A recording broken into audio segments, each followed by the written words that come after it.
Welcome. If you want to connect to the Wi-Fi network in your Samsung Galaxy Z Fold 3 5G, and the first you have to open notification panel, then click and hold Wi-Fi icon.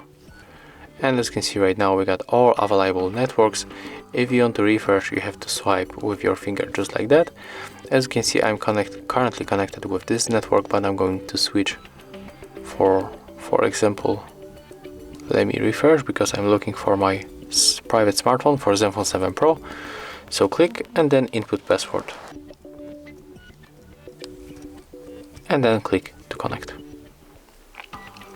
As you can see right now, we successfully switch network and we can open, for example, the Play Store. As you can see, we are online.